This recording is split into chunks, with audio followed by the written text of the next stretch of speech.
आप देख रहे हैं चौहान वीडियोस और आज की वीडियो में हम बात करेंगे कि कौन से ऐसे स्टूडेंट हैं जो कि जून 2024 में होने वाले एग्जाम्स के लिए एलिजिबल है, यानी कि वो एग्ज़ाम दे सकते हैं। ये जानना बहुत ज़रूरी है कि कौन से स्टूडेंट है कि जून 2024 में वो एग्ज़ाम दे सकते हैं, ताकि वो स्टूडेंट अभी से ही अपनी तैयारी करना शुरू कर लें और उनको कुछ महीने पहले ही अगर इन्फॉर्मेशन हो तो अपना असाइनमेंट, एग्जामिनेशन फॉर्म और सारी डिटेल्स वो कंप्लीट करके अपने एग्ज़ाम की तैयारी करके अच्छे से अपने एग्ज़ाम को कंप्लीट कर सकते हैं।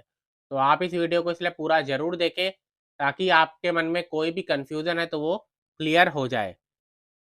तो वीडियो की शुरुआत करते हैं। अगर आपने अभी तक मेरे चैनल को सब्सक्राइब नहीं किया है तो आप चैनल को सब्सक्राइब भी ज़रूर कीजिए।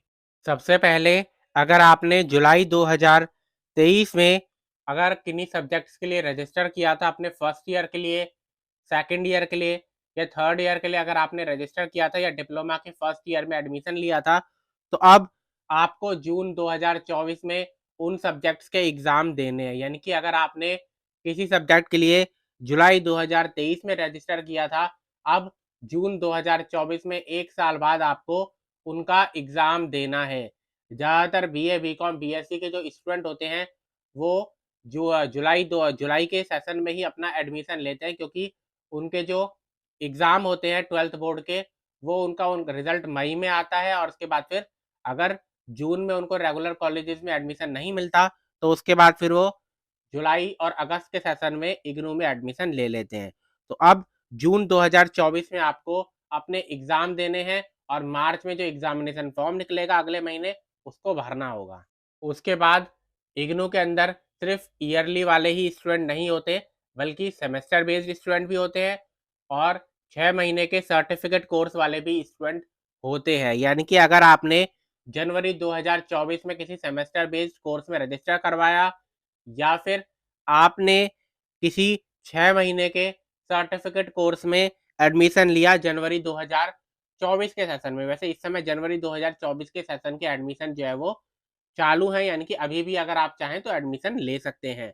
तो अगर आपने जनवरी 2024 के सेशन में किसी सर्टिफिकेट कोर्स में एडमिशन करवाया है या फिर 6 महीने के सेमेस्टर बेस्ड एग्जाम में सेमेस्टर बेस्ड कोर्स में आपका रजिस्ट्रेशन है, तो आप जून 2024 का एग्ज़ाम दे सकते हैं और 6 महीने क्योंकि वो हो जाएंगे, तो आप उन सब्जेक्ट का एग्ज़ाम जो है वो दे सकते हैं। तीसरा जो कि काफ़ी इम्पोर्टेंट है, वो ये है कि अगर आप पहले किसी सब्जेक्ट में फेल हो गए, अगर आपने दिसंबर 2023 का एग्ज़ाम दिया था या जून 2023 का एग्ज़ाम दिया था और रिज़ल्ट आने पर आपको पता चलता है कि आप फेल हो गए, तो आपके पास 2 ही ऑप्शन बचते हैं। आप रिवैल्यूएशन का फॉर्म भरिए, रिवैल्यूएशन में अगर आप पास हो गए तो ठीक, वरना आपको 6 महीने बाद दोबारा एग्ज़ाम उसका देना पड़ता है। तो आप जून 2024 में उसका एग्ज़ाम दे सकते हैं अगर आप दिसंबर 2023 में किसी सब्जेक्ट में फेल हो गए। उसके बाद अगर आपने किसी सब्जेक्ट का एग्ज़ाम ही नहीं दिया, आपने जो मिनिमम टाइम पीरियड है उसको तो कंप्लीट कर लिया, लेकिन आपने उस सब्जेक्ट का एग्ज़ाम ही नहीं दिया। कई बार ऐसा होता है कि स्टूडेंट क्या होता है कि उनको 6 सब्जेक्ट का एग्ज़ाम देने 1 साल में, 7 सब्जेक्ट के एग्ज़ाम देने 1 साल में, तो वो करते हैं कि अभी मेरी तैयारी पूरी नहीं है, मैं करता हूँ कि 3 सब्जेक्ट का या 4 सब्जेक्ट का अभी एग्ज़ाम दूँगा और 6 महीने बाद बाकी के बचे हुए 3 सब्जेक्ट का दे दूँगा। तो वो उनका टाइम पीरियड तो पूरा हो जाता है, लेकिन वो उन सब्जेक्ट का एग्ज़ाम नहीं देते। तो अगर ऐसा भी कोई स्टूडेंट है, तो वो जून 2024 में अपना एग्ज़ामिनेशन फॉर्म भरकर जून 2024 में एग्ज़ाम दे सकता है। तो ये जो तीनों हैं, आप इन तीनों के अंदर अगर किसी की चीज़ में आते हैं, तो आप अपना एग्ज़ामिनेशन फॉर्म भर सकते हैं। एग्ज़ामिनेशन फॉर्म आपका मार्च में रिलीज़ कर दिया जाएगा। आपको नॉर्मली 30 से 40 दिन का समय दिया जाता है अपना एग्ज़ामिनेशन फॉर्म भरने के लिए। जून एग्ज़ाम पहली जून से शुरू होंगे और ये भी लगभग 40 दिन तक चलते हैं एग्ज़ाम।